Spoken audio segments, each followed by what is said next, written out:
Miles Bron stole every idea he ever had from someone else, and that's a habit that started before he met the crew at the Glass Onion. I may be overthinking it, but did he also rip off Tyler Durden? This is about more than just a self-deluded painting in the background. From the moment Miles meets his new friends at the bar to the moment the Mona Lisa burns, his arc is the natural conclusion after the ending to Fight Club. Here's how. Following the destruction of the credit bureaus and the death of Tyler, Project Mayhem would have imploded from dysfunction and scattered, because it was Tyler who held everything together, not the narrator, as he's credited in that film. Miles, as we know him now, would have again been left aimless in life, opening the possibility of returning to the only thing he ever knew, corporate life. And it's possible that Marla would have left him as he devolved back into his boring, stuffy self. Or at least I hope so, because the alternative is much darker. But we'll come back to that. Tyler might be dead, but Miles would still hold all his own memories of Project Mayhem. Now without the pesky nuisance of insomniac schizophrenia, he can learn from Tyler's errors. Chief among those is that Tyler built a revolution that he did not want to control, and corporatizing that revolution would require a micromanaging approach. Lo and behold, he bumps into the team leader of his dreams in Andy, and her hand-picked crew of untapped potential. He saw in them his lieutenants of this new movement, this gradual and strategic and data-driven revolution. He simply reworded the Project Mayhem mission statement to appeal to an ever-divisive modern culture, and he boiled down the organization to a half-dozen lieutenants, who each were in charge of their own division. Just like Project Mayhem snuck their people into service and security roles to work toward that common goal, Miles installed his disruptors in politics, social media, print media, and scientific advancement, all to break the status quo for the express purpose of placing themselves in control after the chaos.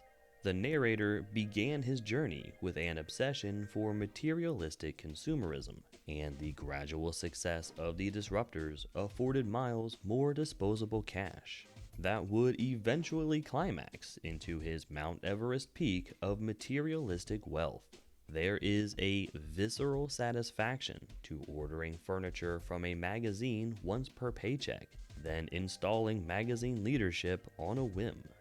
But of course, he had to reach that peak of success first, and the absence of Marla Singer's dark shadow over the islands cannot be ignored. Simply put, she would not fit in with any of the corporate people now entering her boyfriend's world. Hopefully, she walked away on her own when she saw the writing on the wall, but there is a possibility that Miles double-crossed her, like he did Duke and Andy twice. All we do know is that he helped his new friends take their first steps in their new roles, which means his previous life was filled with sacrificial lambs, and our dear sweet Marla might have walked straight into her demise. If you can believe Lionel, Miles has not escaped his past as completely as it seems, because he faxes people at all hours of the night, meaning he's not sleeping properly. It doesn't appear to be awakening any new personality within him, but probably because he already has the most free-range life anyone could imagine. What other persona could he desperately create? A chaotic neutral tax agent? No, there was only Tyler in his head. Which brings us to the cherry on top of this theory sundae, and that is the odd and unexplained obsession Miles had with the Mona Lisa, because it was yet another idea he straight up stole from Tyler Durden. When the narrator was brushing his teeth while explaining the positive influence of his new boys club, he pulled out a tooth and stared at it with disbelief, because it's the first physically permanent damage he suffered, meaning that his journey has evolved from an internal one to an external one. And what does Tyler have to say about this jarring moment of introspection? Even the Mona Lisa is falling apart, connecting the idea of his own evolution to the decay of a beautiful work of art.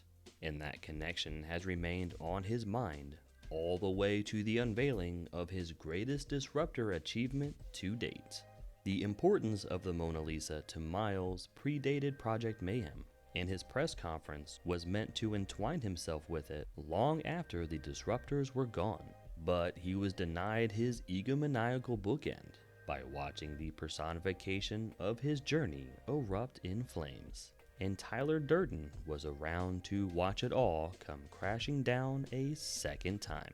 Okay, so there's also the question of the narrator shooting himself in the side of his mouth, which doesn't seem to be a thing when Miles met Andy and crew a short time later.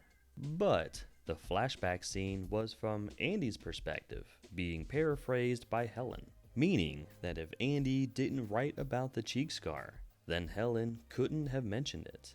That may be weak, but a plot point in Glass Onion was the instantaneous alteration of a memory because of one brief exclamation.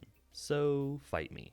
Anyway, after Miles collected his fortune, he underwent the best reconstructive surgery that unlimited money could afford, restoring his face to how it looked before it started falling apart like the Mona Lisa. Did I miss a Fight Club connection? Let me know in the comments. Of course, I could be wrong. Maybe I'm just overthinking it. Maybe the backstory of Miles Bron is nothing more than being a weird outcast. And maybe an actor can star in two different movies without those characters being connected. But I kinda like my theory better, so I'm rolling with it. Until next time, keep reading between them lines. If you enjoyed this theory, you should totally check out my other Glass Onion video, where I argue that Benoit Blanc enjoyed the patronage of a secret angel investor. And please, take care of yourselves out there, and I'll talk at you next time.